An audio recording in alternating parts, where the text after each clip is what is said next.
Hello everyone. Welcome, once again, to the King's Crypt. This is part 3 of The Cryptid Cowboy, written and narrated by yours truly, King Tron. Enjoy.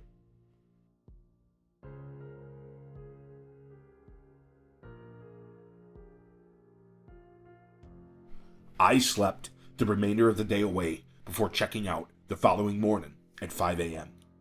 and hitting the road. The trip took around 2.5 hours to complete. Now, pulling up to the long, tree-lined private drive, I could make out the vastness of the wild here. Josiah had certainly picked a beautiful place to rest his soul. The property was over 100 acres and was full of pines and other trees. I could make out the cabin and noticed its hardy log exterior.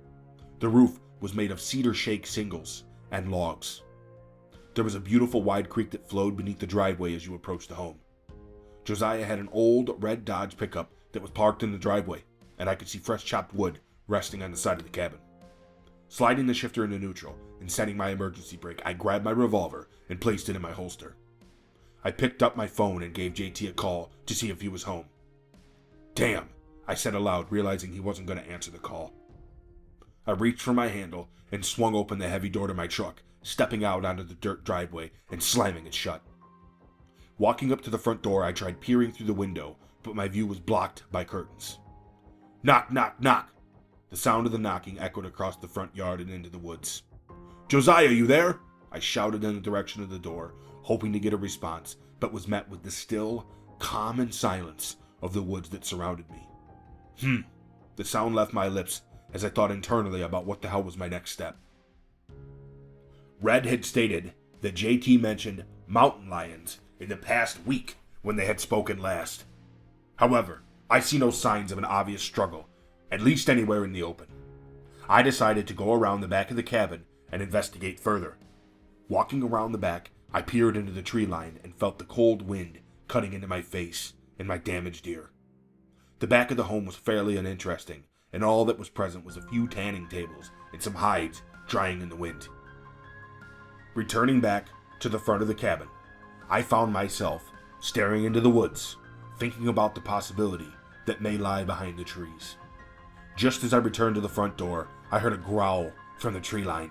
Turning to face the direction it came from, I locked eyes with a cat from across the creek. My heart started to pound as the large cat swiftly jumped across the clearing with ease. On a rapid pace shooting straight for me, the cat bounded with purpose and pure physical prowess. Realizing the danger of the situation, I reached into my holster in an attempt to draw my revolver, but the sight on the end of the gun was stuck, wrapped in my undershirt. Fear growing in the mind as the cat closed its gap on its prey, I began to struggle even harder to retrieve my sidearm. As the cat closed within 10 feet from me, I was able to free my gun, but was too late to land my shot on the beast. Closing my eyes to prepare for impact on the cat, I heard it. Bang! Bang! Shots echoed out in the wind as the cat slid across the ground and came to rest on a pile of fur and hatred on top of my feet. I stared at the corpse of the cat in awe of the event that had just occurred. Looking at my gun in my hand, knowing that I was unable to get a shot off, I turned my attention towards the tree line. Josiah was there with his lever-action Henry in hand, smiling at me, and then up to the sky in celebration he shouted, "Finally! Got him! You know, you make good bait, Colt. Want to stick around and help me with a few more?" he said comedically as I approached him. "I'll pass, but thanks for the hand." "Nah, you had him. He would have just taken his chunk out of you first," he said, laughing. "Where the hell you been, man?" "Red said he's been looking all over hell for you," I asked. Raising his hand out as if to say, "Look around you," he said, "You see, Colt, that's the problem. He was looking all over hell, and he never thought to check heaven." I contemplated his response, looking around at all the beauty and land, realizing that he certainly may have had a point. "I was grocery shopping," he said, pointing to the large buck and doe that he had tied together and that he was in the process of dragging home. "And now, it's time to bring them in and put them away." He grunted as he started to pull them towards the house, and I grabbed on helping him, feeling as though it was the least I could do for his heroics. "That goddamn cat there cut my deer population down to almost half. I've been chasing him since last year," Josiah said, as we brought the deer to the resting spot near a large tree in the backyard. Josiah asked me to wait in the back as he went around front. Returning with the mountain lion, dragging behind him, and a bottle of Jack in his other hand, he drugged the cat next to the deer and handed me the bottle. "I haven't seen you in a long time, JT. How are you?" I asked. "Good, Colt. Just surviving. How about you?" said JT, as he started to hoist the first deer up into the tree with his rope. "Just trying to deal with the loss of Rusty and working gigs to keep myself busy," I responded. Shaking his head, he said, "Rusty was a good man. He didn't deserve that shit. Run down at his own home with his family in the house. That's a shit way to go. And those poor kids of his will be a wreck after seeing that shit." I said in return, Red sent Ritlin and his team in to try and help the situation, so hopefully they can do something to lessen the blow. Josiah shrugged his shoulders and said, "Who knows?" I sat there with JT, shooting the shit with him until he finished up both deer and the cat. We shared the bottle of Jack throughout the process, and then grabbed a few fishing poles from the house and fished in the stream until dark, catching a few brook trout for dinner.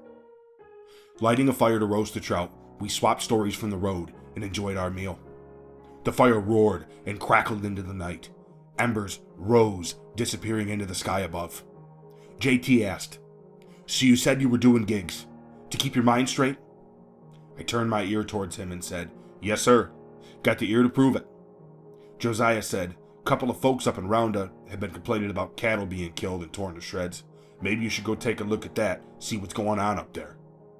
"You feel like taking a ride with me?" I asked. Josiah laughed at the question, responding with, No. I gave that shit up for a reason.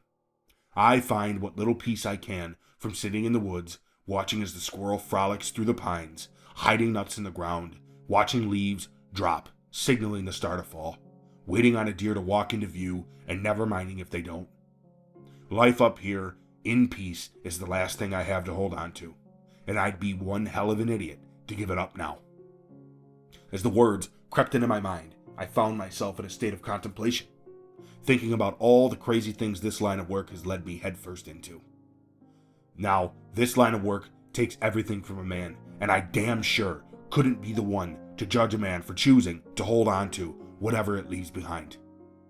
I said, "I don't blame you. It sure is beautiful and peaceful here." Staring deep into the flames of the fire, Josiah said, "It's peaceful out here, but it isn't always peaceful up here," pointing to his head and taking a sip of the bottle. "You want a little piece of advice, Colt?" he asked, not waiting for my answer. "Find your peace and your heaven before this work leaves you with scars you can't cover with gauze and a shirt on your back." We both stared into the night in silence as the sounds of the crackling hardwood in the fire and the calm wind blowing through the treetops filled the air. Josiah offered me a spot on the floor of the cabin with a few blankets and hides to use near the wood stove. As I lay on the cabin floor, I couldn't help but think of the wise words JT has shared at the fire. And I must admit, they had me thinking over every aspect of my career as a hunter. From that day at the rodeo that started it all forward to the day, it certainly became apparent this job already had taken a great toll. However, there were many more that paid greater and helped in more ways. I still had more to do, more to give, more to help, more to save, and more to correct. Rusty's death scrolled through my brain as I spent my last few minutes of consciousness running through the things I had found at the horrible scene. Josiah awoke with the sun and kicked my side lightly to wake me up as well. JT said, "Well, kid, you can tell Red I'm all good, and as soon as I'm done with today's hunt, I'll reach out to him. But as for now, it's time for us to split, my friend. I got a few more cats to deal with." Lifting his old Henry and sipping from a copper cup full of coffee. "Thanks for the place to crash and the chat, JT. I'll be sure to check in at other time," I responded, to which he said, "Anytime, kid." He opened the door to the cabin, finished the last of his coffee, setting his cup down before he closed the door behind us and made for the tree line. "Good luck," I said as I closed the heavy door on my truck, urging her to life with the turn of my keys. Driving through the small towns that were dwarfed by the amazing tall peaks of the Rocky Mountains, I once again shuffled through the case files on my bench seat and found one that sparked my eye. Local newspapers out of North Dakota with a headline that read, "Parents left in terror as toddler goes missing from room." North Dakota. I mumbled softly as I shifted gears and continued down the road. I dug around my bench seat for my phone and called Red. "You've reached Red," he said, answering the call. "Red, Colt here. I just left Josiah and he's doing fine. He said he'll be in touch with you later on today. Also, do you have anything on this missing toddler in North Dakota?" "Hey, Colt. I'm glad to hear about Josiah, and thank you for checking in on him. And if you're talking about the one in Bowman, then yes, but not much." I asked. "All right. Well, what is it that you have?" Red said, "Well, what I know from Kate, out of Bismarck, is that they sent a few agents there acting as FBI, and they were able to access the scene. Swabs from the window suggest that we're dealing with some form of large bird. Maybe a rogue lister?" Listers are large bat-like creatures from prehistoric times, and they're very rare to stumble across, as they mostly stay in the northernmost parts of Canada, tucked away in caves, only coming out at night to feast on small game animals and the occasional deer. The population of listers in the world is believed to be lower than 50. "A lister? Are you sure, Red? Listers haven't been a problem in this country in 70 goddamn years," I asked. "Look, Colt, all I can say is that forensics are never wrong, and that kid going missing out of its window in the middle of a crying fit the way it did sounds just like a lister attack." Red replied, and he was spot on. Perhaps I just didn't want to believe that I was going to have to go crawling into some godforsaken cave in the middle of the mountains, searching for a man-sized flying creature whose favorite pastime is sucking the guts out of its victims.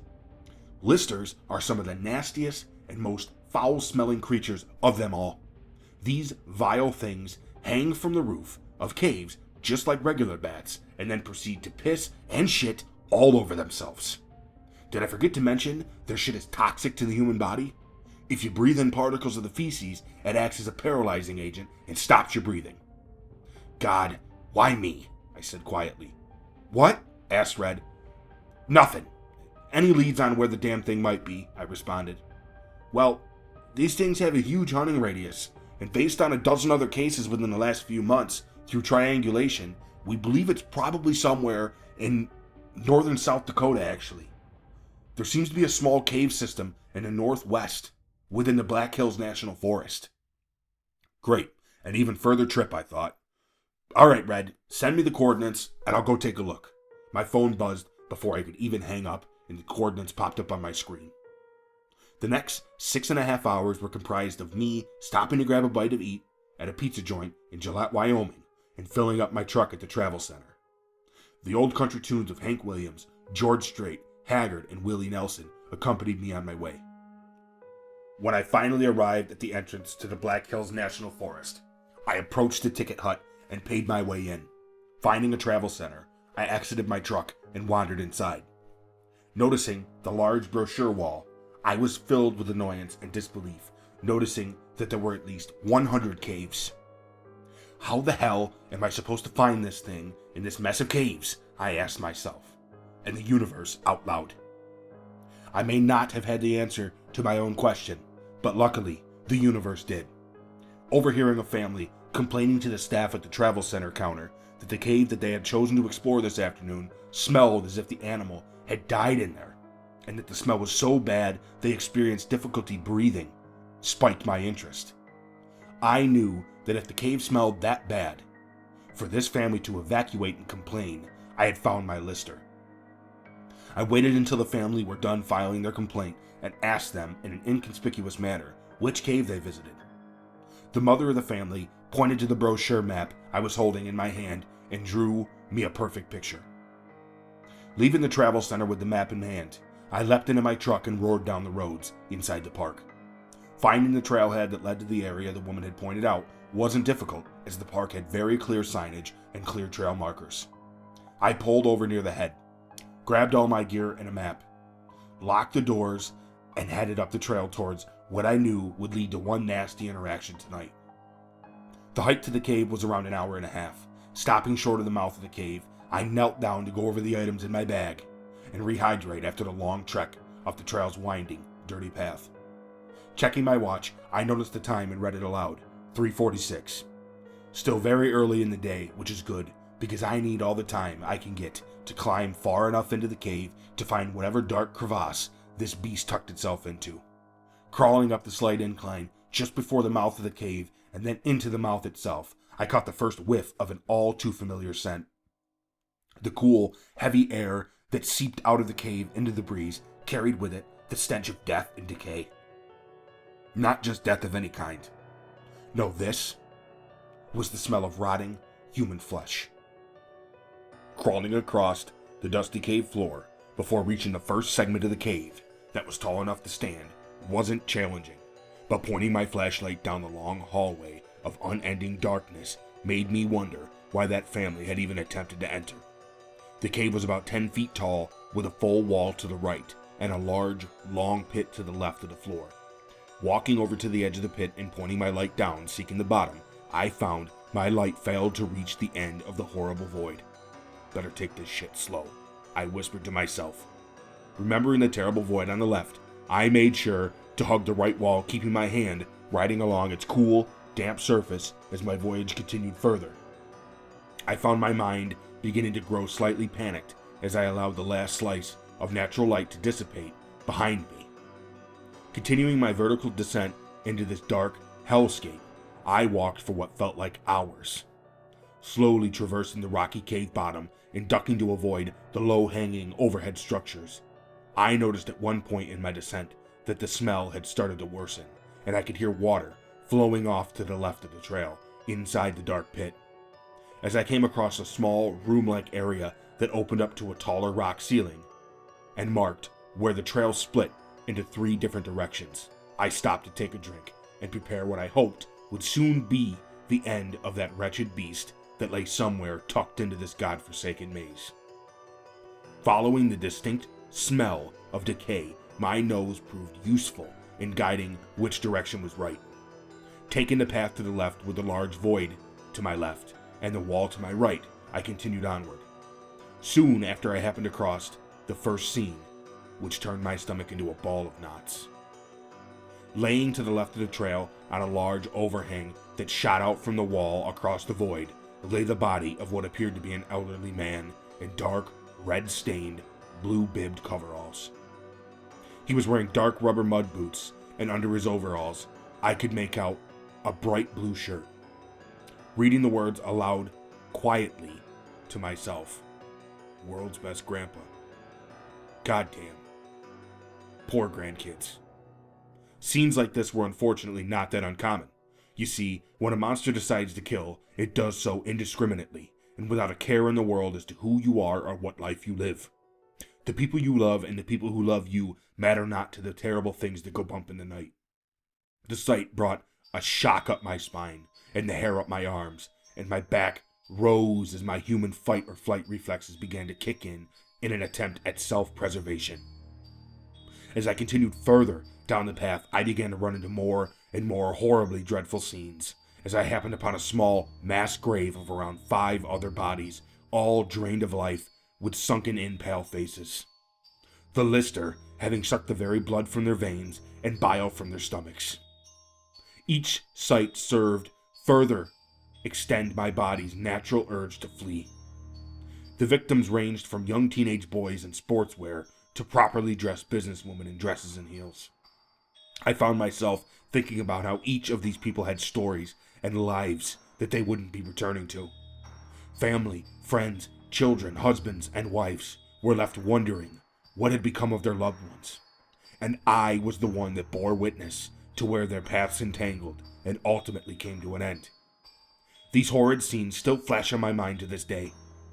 However, the images were also vital in driving me forward into the depths, seeking to exact retribution for the lost. As I kept traversing the rocky floor, making sure to keep a hand on the wall, I found that the narrow path opened into a large, open cavern, and one in which served as the end of the cave itself. The cavern was shaped like a large light bulb laid on its side, with the flat ground area to the right and the pit to the left. I swept the cavernous opening with my flashlight, allowing its beam to explore all of the cold, rigid edges that nature had carved over millions of years, until my beam came to rest on a large, oval-shaped ball of patchy, matted fur and grotesque, horrible features. I could feel my heart's attempt to jump from its place in my chest and flee, its beats pounding against the inside of my ribcage as if it were a confined prisoner. Kneeling down slowly and quietly, I removed my bag from my back and set it down softly onto my foot, as to help muffle the noise. Reaching inside, I grabbed my weapon of choice. Removing from my bag a glass whiskey bottle filled with homemade napalm, topped with a rag. Along with it, I removed a smaller can of lighter fluid and doused the rag in the bottle. Once again, reaching into my bag, I retrieved my lighter. However, in the process, my bag slipped from atop my foot, sliding down to the ground and knocking the bottle over, making a clank as the glass exterior made contact with the hard rock bottom of the cave.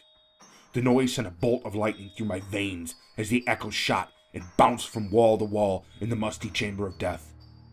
Thankfully, the lister didn't seem to stir, but as the sound shot through the cave, my body hair stood to full attention, and a large bead of sweat began to roll down the side of my face, falling and landing on my hands as I worked to retrieve the toppled bottle. As I stood, replacing my bag on my back and picking up the bottle, I noticed once again that the sound of falling water echoed to my left, deep in the pit. I began the last few steps of my descent, steps that felt like miles as my eyes bore holes in the disgusting creature hanging from the ceiling. I followed the creature's outline to the ceiling of the cave and noticed its long, jagged, black knife-like claws digging into the rock surface.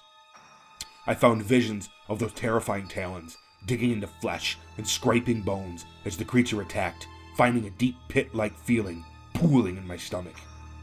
These things were truly monsters, I thought. Placing my flashlight on a nearby rock, pointed in the direction of the lister, I flipped open the cover of my lighter and flicked its flame to life. Pulling the bottle and lighter to union, a small flash of flames enveloped in the air. I sturdily positioned my feet and heaved the bottle at the ceiling, directly above the sleeping lister. The bottle exploded into a large burst of bone-melting, sticky, inescapable fire in hell. The homemade napalm rained down inside the cave, enveloping the vile beast, which released its grasp from the earth and plummeted to the ground, in a fury of fast, uncoordinated flaps of its leathery wings. These actions sent small globs of ignited goo onto the walls and ceiling of the cave. The lister let out an ear-piercing, high-frequency scream that instantly sent what felt like a sledgehammer into my ears and brain, instantly making me weak-kneed. The lister flailed along the cave floor before it miraculously found its footing and took flight directly in my direction. Being already disoriented from the piercing screech, I attempted to evade the ball of flames, but failed in my attempt. As the lister came barreling through the air, it hit me center mass, causing both I and the abomination to fall off the ledge and into the black, endless pit to the left of the path. It was a short, free fall as I landed headfirst into a sloshing pool of freezing water. I could feel the icy water's touch freezing my skin as I was enveloped by its dark embrace. Water entered my nose and lungs as I attempted to correct my balance beneath the cold, pitch-black water. As I made my attempt at flipping to correction, I noticed a bright ball of light and swam in its direction. Finding the surface and gasping desperately for air and coughing cold water and mucus from my nose and throat, I slowly began to assess my situation. I noticed that the ball of light, which worked as my guide to the surface, was that of the burning corpse of the lister, as its leathery, bleak body had landed on a small rock overhang about 10 feet from the water surface. Using the illumination of the burning bat, I was able to find the water's edge and begin a very taxing and tedious climb back to the glow of my flashlight. Reaching the top of the rock wall, I struggled to sluggishly swing my freezing and exhausted body over the edge. I realized, once I had reached the top, that I had lost my backpack in the commotion. Taking some time to rest, with my back against the wall, I repeated the words that Josiah said to me in my head. Those of finding heaven before I'm left with nothing. Heaven sounded pretty good at this point, considering I was freezing cold, miles deep in a cave full of rotting corpses with the stench of burnt bat fur and excrement. I shortly began my trek out as the lister shit had stirred up in the commotion and the particles were starting to make the inside of my lungs feel heavy. As I picked up my flashlight and swung around to leave, my light illuminated something something small, sitting in a little cove in the side of the wall, close to where the lister had been hanging. What I found in that cove stays with me to this day. In the cove lay the lifeless body of that missing toddler from North Dakota. The child was wearing a white pajama set with bears and moose on it. One foot still wore a sock with a picture of Elmo stitched into the top of it. The poor boy wore the same sunken features as the others I had stumbled upon earlier in the cave, and I had a moment of pure devastation, falling to one knee and dropping my head to the ground as tears began to flow from my eyes onto the cold floor of the cave, forming pools in the small divots in the rock. I promise you, I will get you back to your parents, little man, I said through tears and quivering lips as I felt my stomach knot and twist in disgust. I regained my composure and continued my path out of the cave, traversing the turns and twists in the same manner as I had before, stopping to make note of the items of clothing worn by each of the corpses for identifying them later. I checked my watch and found that it was already 7:30, and that I had been in this terrible, grim place for over 4 hours. Finally making it back to the mouth of the cave and sliding down out onto the trail, I took as deep of a breath as my lungs would allow, attempting to remove the terrible smell that seemed to have clung to them. I never thought a breath of fresh air could be so satisfying. The thought of the things that lay in that cave grew to weigh heavy on my heart and mind as I made my way back down the trail to my truck, exhausted and suffering from severe dehydration. Reaching my truck, I fired her to life and peered at the clock in the dash, noticing that it was nearly 11 o'clock already. I spun the truck around in the pull-off area, spitting dirt and rocks as I made my exit, heading for the visitor center. Arriving at the center, I noticed that it was dark and obviously long abandoned hours earlier. I pulled behind the center and exited the vehicle, searching desperately for a hose to quench my unending thirst. Eventually finding a water spigot that was missing the handle, which had been intentionally removed to stop visitors from messing with it.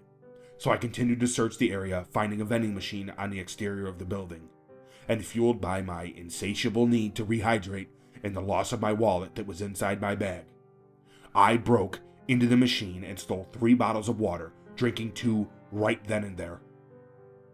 Returning to my truck, I grabbed my phone from the glove box and called Red. "Come on, pick up," I anxiously said aloud, listening to the buzzing of the call. After a few more rings, Red finally picked up the phone and said, "Colt? What's going on, man? I was just sleeping." "Ah, well then it's payback," I said in return. "Hey, listen, you were right. It was a lister. Fucking nasty thing is dead in the cave. But Red, I need you to start a recovery team for the unlucky folks I found in there," I said before he could respond. "Okay, Colt, no problem," he returned. "Look, I wrote down a bunch of descriptions for the response team to use and identifying them. And Red, that little boy from North Dakota, he's in there too. He's tucked in a little cove all the way in the back of the cave. And the fucking lister is down on the ledge in a pit next to the trail." Shit, Colt. I'm sorry, man. Hey, at least we can return them to their loved ones instead of just rotting in the cave forever, right?" Red responded. "Make sure those Kate assholes recover my bag too. It's down there with the lister." Red replied, "Sure thing, Colt. Are you See you, Red. I'll be in touch," I said, cutting him off and hanging up the phone. After hanging up with Red, I used half of the last bottle of water to clean the cave muck from my face and hands. Looking through the map I had taken from the visitor center earlier in the day, I was able to make out there were some free use cabins in the park, so I made my way to them for the night. Pulling up to the cabins, I found a small wood-sided building with a small overhanging porch and a built-in grill. Stepping out of the truck, I walked across the gravel driveway and up onto the porch. Pointing my flashlight into the window, I noticed that it was free of use. I entered the cabin, greeted with the smell of musty wood and mold. It may not have been the best place I had ever caught a wink of sleep, but it certainly wouldn't be the worst. Hello, everyone. That was part 3 of my original work, The Cryptid Cowboy. I really hope you're enjoying it. Please, like, comment, share, and subscribe. Let me know how it's going down in the comments. I am attempting to fix any and all quality issues. Thank you for your patience. I really hope you enjoy. Part 4 will be out some point later this week. As always, have a killer day.